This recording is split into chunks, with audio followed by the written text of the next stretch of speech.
Hey guys, in this video we are going to be going over how to work a magic circle and then how to crochet off of a magic circle as well.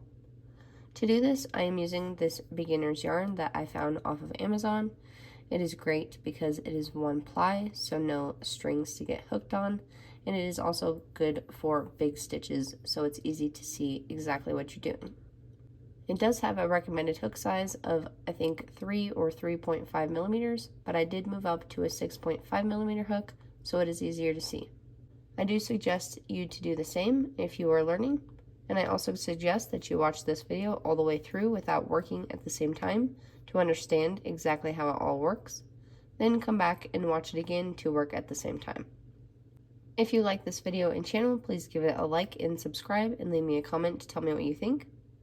And in the description box, you can find links for all of my patterns, as well as my website where I sell all sorts of other things, such as jewelry, candles, wax melts, witchy home decor, and more. So please check that out if you'd like. And as always, you can follow me on Instagram at the Craft Nut or the Craft Nut Clay to see what I am doing outside of YouTube videos. So to do this, we are going to start with our tail end over the front of our hand, like so. And then take the continuing end and wrap it around and make an X on our hand like this.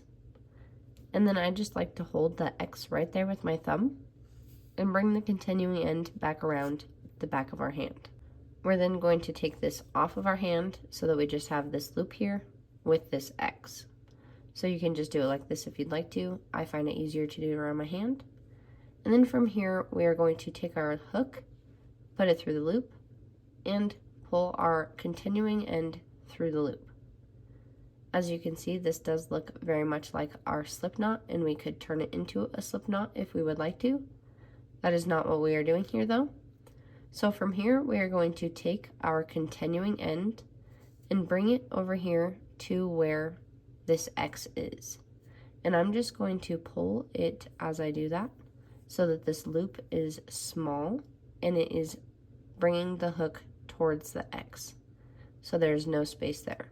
I'm also going to hold this side of this loop so that it makes this part right here have tension, and I can pull this continuing end that much easier. As you can see, that is now the loop on our hook, and pulling that continuing end is making our loop on our hook bigger or smaller. So when I do this quickly, I wrap my end around my hand, just like this, and then bam. So again, one time slower, end on your hand, wrap it around and make this X, pull it off, pull the continuing end through the loop, pull this continuing end over here with your hand, holding both sides of this loop until this loop is small around your hook. It is a little hard to get used to holding all of the things and doing all of the things at the same time. With practice, it does get a lot easier. So again, this is how I do it quickly. I don't actually take this off of my hand when I do it. So put this here, wrap it around, make your X, hold this down, and I just do this. And it makes it much more simple for me. One more time. Wrap it around, make your X, hold that down, leave this here, put your hook through there, pull that in or through, and then I pull it off, pull that over, hold both of those, pull that. A little hard to explain, of course, because it's just random movements that you're doing. As you can see, that's just the series of movements that I make to do that. So I'm going to do it one more time, and then we will go over how to continue crocheting off of that.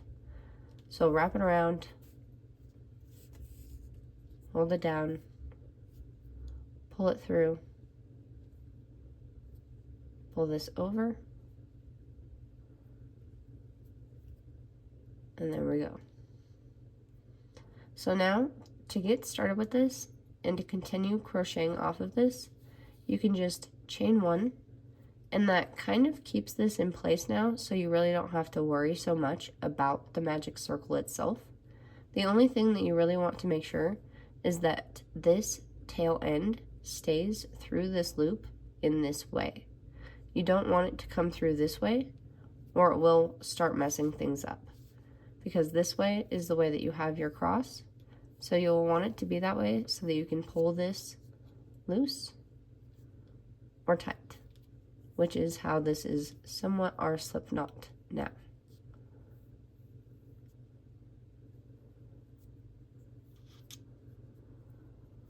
So now to crochet onto this, we're going to use this as our loop. You will, if you're working a single crochet, just go around this, pull up a loop, and then pull through both loops.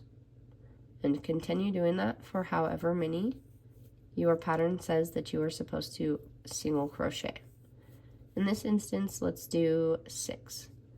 So we've got 3 already, 4, and I actually like to pull mine tight when I have half of the amount that I need. And at that time, I do unloop this string, and then you can pull it tight. I like to pull it most of the way tight, work my last few stitches, so still working around that one string. Just work a couple more single crochets, however many you need. I need 2 more, for a total of 6. And then you can pull your string one more time to pull that all the way tight. And that completely makes that hole disappear. And then you can finish off your round by slip stitching into the top of the beginning single crochet.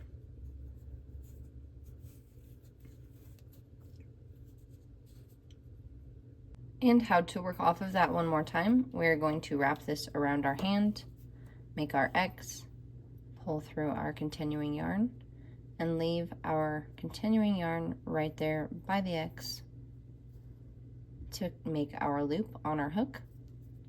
Then we are going to start with just a chain 1 to make sure everything stays in place. Then we're going to use this loop as our stitch to work around. So we will insert our hook into the loop, pull up a loop with the continuing yarn, and then pull through both loops for a single crochet. Again, you can be doing this with whatever stitches you need for the pattern that you are working. I'm just doing single crochets here. If you are starting with double crochets or triple crochets, instead of starting with just one chain 1, you will start with however many chains you need to reach the height of your first stitch. And then you will continue working however many stitches around this loop that you need. And I like to pull my loop smaller when I have half of the amount of stitches that I need.